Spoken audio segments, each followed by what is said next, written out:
RRB, l'invité du matin.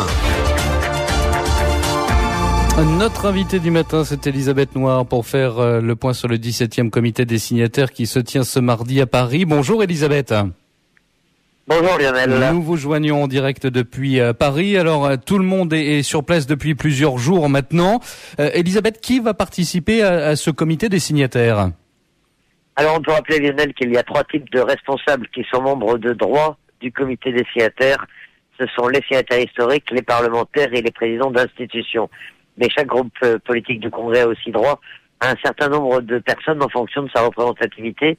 Donc parmi les signataires, on trouve Pierre Frogier, Simon Lecotte, Harold Martin et Bernard de Hadrière chez les partisans du maintien dans la France. Chez les indépendantistes, ils sont 3 signataires, Roch-Comitan, Paul Néautine et Victor Tsougouro. Et puis on peut rappeler que Jean Lec est aussi signataire, mais il ne fait pas le déplacement à Paris et il est représenté par Virginie Rusnak.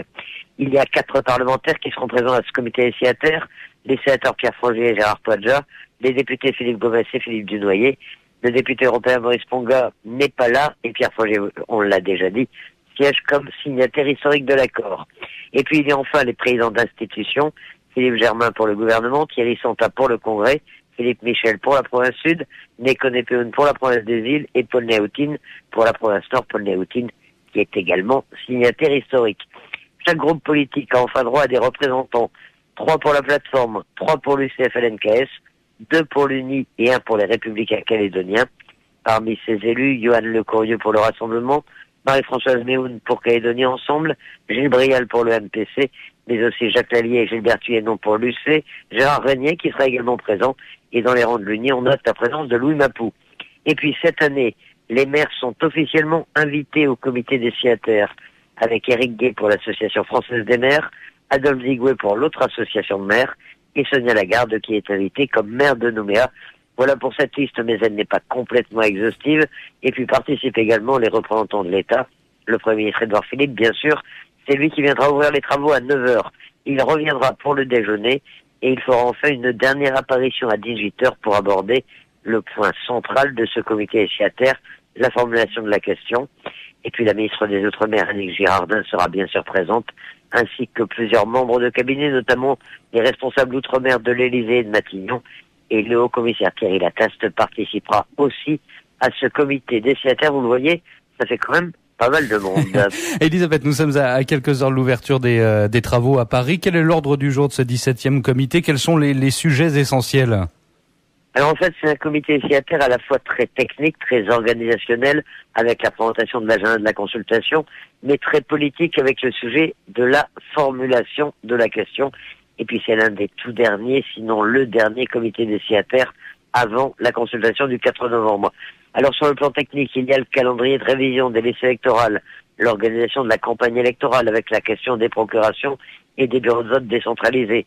Il y a aussi la campagne proprement dite, avec les documents qui seront envoyés aux électeurs et notamment la réalisation par l'État de documents pédagogiques pour expliquer les enjeux du scrutin, et les participants au comité des signataires devront se prononcer sur ce document.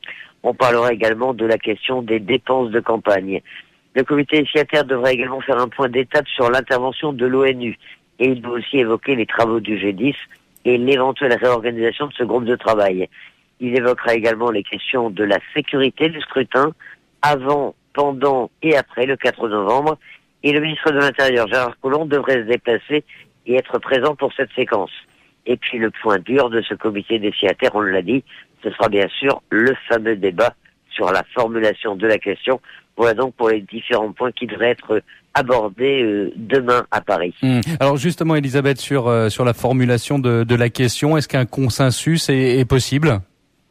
Eh bien, sans doute non, et c'est ce qui inquiète un peu tout le monde aujourd'hui à Paris, parce que le sujet est le dernier inscrit à l'ordre du jour. Il doit être évoqué en fin de journée à partir de 18h, et les positions sont très tranchées sur ce thème. Le Premier ministre, on le sait, a déclaré récemment que le champ des possibles est de toute façon borné, et que la question devra être sans ambiguïté et compréhensible. Mais une fois ces principes posés, eh bien les réponses sont très différentes. Les indépendantistes ne veulent pas, c'est un paradoxe, du mot indépendance dans la question. Ils veulent l'expression pleine souveraineté qui correspond selon eux au vocabulaire de l'accord de Nouméa. Calédonie Ensemble n'est pas opposé à cette formulation, Philippe Gomes a estimé que les deux termes, pleine souveraineté ou indépendance, étaient possibles. À l'inverse, le Rassemblement refuse que l'on demande aux Calédoniens s'ils veulent que la Nouvelle-Calédonie accède ou non à la souveraineté. Pour Pierre Frogier, une telle formulation est inacceptable. Il a dit qu'il voulait une question claire et compréhensible pour que les Calédoniens aient le choix entre la France et l'indépendance. Les Républicains calédoniens sont eux aussi sur cette position. Ils réclament des bulletins de vote où le mot France figurera en toutes lettres. Alors on en est là, on ne voit pas comment les positions pourraient évoluer d'ici demain soir. La formulation de la question pourrait donc être un point de blocage, sauf à vouloir prendre une décision à la majorité sans rechercher le consensus, mais ça créerait un autre problème. De toute façon, c'est l'État qui aura le dernier mot, c'est lui qui pourrait trancher et écrire la question qui fera l'objet d'un décret en Conseil des ministres. Même si certains imaginent que le Premier ministre pourrait arriver à débloquer la situation, comme il l'avait fait en novembre dernier pour le corps électoral, mais ça semble plus compliqué parce que les positions des uns et des autres se sont plutôt durcies ces derniers temps. Elisabeth, sur les autres thèmes, il y aura débat? Eh bien, il y a au moins un sujet qui devrait voir s'exprimer, là encore, des divergences. C'est celui du G10, le groupe de travail sur le chemin de l'avenir, dont se sont retirés, on le sait, le Rassemblement et les Républicains calédoniens. L'État cherche à réactiver ce groupe de travail. Il l'a réuni vendredi à la Maison de la Calédonie à Paris pour travailler sur la charte des valeurs. L'État qui souhaiterait que tous les partenaires reviennent autour de la table et participent à ce groupe de travail. Et il est prêt pour cela à proposer une refondation ou une réorganisation. Mais le Rassemblement et les Républicains calédoniens ne reviendront sans doute pas à n'importe quel prix dans ces groupes de travail. Pierre Frogier avait notamment fait savoir qu'il était prêt à travailler sur le projet d'une Calédonie dans la France, mais qu'il refuserait de participer à ce groupe de travail s'il devait notamment travailler sur l'hypothèse de l'indépendance ou d'une indépendance association. Et donc là aussi, la question du G10 devrait faire débat entre les participants au comité des signataires. Elisabeth, quelle sera l'ambiance de ce comité des signataires? Est-ce qu'on peut prendre un peu la température déjà? Eh bien écoutez, a priori, ce sera, à défaut d'être électrique, ce sera au moins tendu. On a même l'impression que ça fait longtemps qu'il n'y ait pas eu de telles tensions, de telles divergences avec un comité des signataires. Ça s'est focalisé notamment les semaines précédentes autour de l'exposé des motifs qui précédait la délibération, fixant la date de la consultation. Le débat manifestement a laissé des traces avec deux camps. D'un côté, les indépendantistes et calédoniens ensemble. De l'autre, le Rassemblement et les Républicains calédoniens. Les premiers reprochent au second la rupture du dialogue. Le Rassemblement, de son côté, reproche à Calédonie ensemble, aux indépendantistes et à l'État d'avoir rompu le consensus sur une question liée à l'avenir institutionnel. Il leur reproche d'avoir choisi le rapport de force et manifestement cela devrait laisser des traces lors de ce comité des signataires. Alors ce comité des signataires, Elisabeth, il se tient sur une seule journée cette fois-ci. Il n'y a pas d'autres rendez-vous prévus?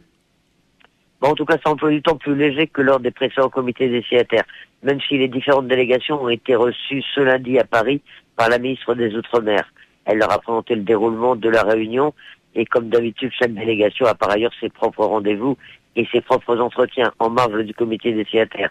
Mais cette fois-ci, il n'y a pas de déplacement ou de réception à l'Élysée.